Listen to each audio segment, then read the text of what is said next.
Bonjour, bonjour à toi aujourd'hui. Es-tu en vacances? Il y a du monde en Gaspésie, en tout cas, je dois te dire ça. Des autos, des roulottes, des gens en camping. Puis, en plus, le bon Dieu nous donne aujourd'hui un évangile d'été. Il se met à nous parler de semences, de grains et d'ivraies. Seigneur, n'as-tu pas semé du bon grain dans ton champ? Comment se fait-il qu'il y ait de l'ivraie? Des fois, on se demande ça, on a une belle terre noire, là, puis on met toutes nos carottes là, bien semées, une belle ligne, là, puis tout d'un coup, on voit toutes sortes de mauvaises herbes qui poussent en même temps. Puis on se dit, qu'est-ce qu'on va faire? On enrage-tu le mauvais herbe tout de suite pour que ça fasse une belle rangée parfaite? Mais si on enlève les mauvaises herbes, qu'est-ce qui arrive? Les petites carottes qui sont toutes délicates, ils vont sauter, eux autres aussi. C'est ça la parabole dont nous parle Jésus aujourd'hui. L'ivraie et le bon grain. Jésus dit, patientez, patientez, laissez-les pousser ensemble. J'ai pas peur, moi. Le bon grain est plus fort que l'ivraie. Puis quand ça arrivera le temps de la moisson, on réglera le cas de l'ivraie. Mais attendez, patientez. Hein? Nous autres, on voudrait tout arracher, puis le bon Dieu a une autre vue. Puis, on a même des herbicides. On a des herbicides, puis on se dit, on va en mettre juste sur les mauvaises herbes. Mais si ça attaque le bon grain, qu'est-ce qu'on va faire? J'ai trouvé un herbicide très puissant. Je ne sais pas si tu le vois, ça c'est l'herbicide le plus puissant qui existe. Regarde-le comme il faut. C'est l'herbicide de la miséricorde. Tu as bien lu. Ça ne se vend pas partout, mais ça se vend dans l'Église. L'herbicide de la miséricorde, sais-tu ce que ça fait? Ça peut tuer l'ivraie. Ça peut même changer l'ivraie en bon grain. C'est ça qui est la merveille de cet herbicide-là. Ça ne tue pas, ça transforme. Puis en même temps, ça peut fortifier le bon grain.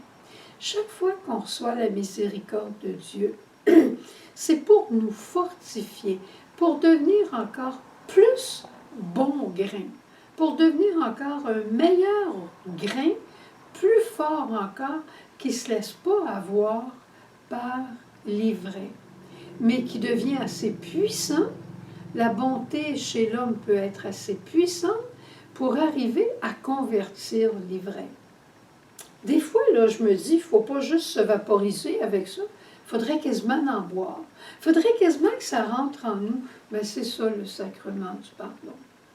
C'est ça la prière de foi quand on dit à Dieu, donne-moi, Seigneur, devant l'Eucharistie, qui est le trône de la miséricorde, donne-moi, Seigneur, de cette eau vive. Donne-moi, Seigneur, de ta miséricorde pour que je sois encore plus à ton image et que je puisse aider à l'ivraie à se convertir, à changer.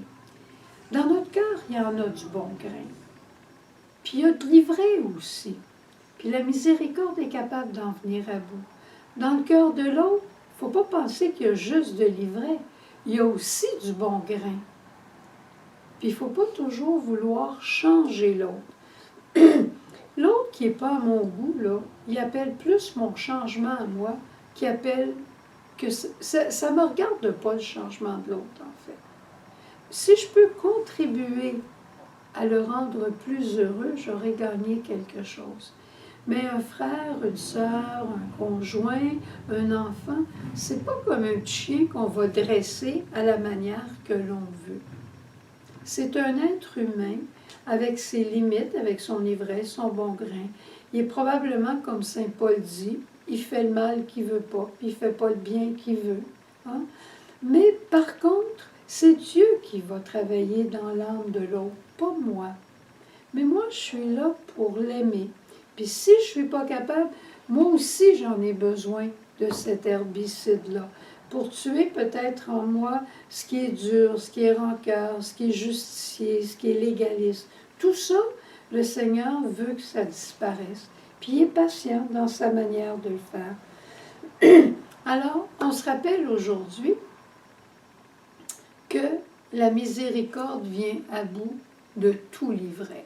Il faut être patient comme le bon Dieu est patient. Puis il faut savoir s'en servir.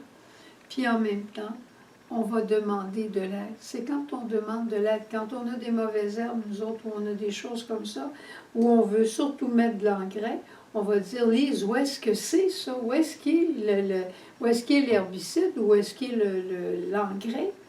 Ben, nous autres aussi, il faut aller vers Dieu, puis Dieu, moi, j'en ai pas assez de miséricorde pour aimer cette personne-là avec ce qui me paraît être de l'ivraie dans son cœur.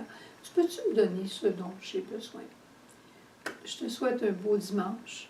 Je te souhaite une belle semaine et je suis certaine que si tu adoptes ce petit herbicide miracle, tu verras des miracles dans ta vie et autour de toi.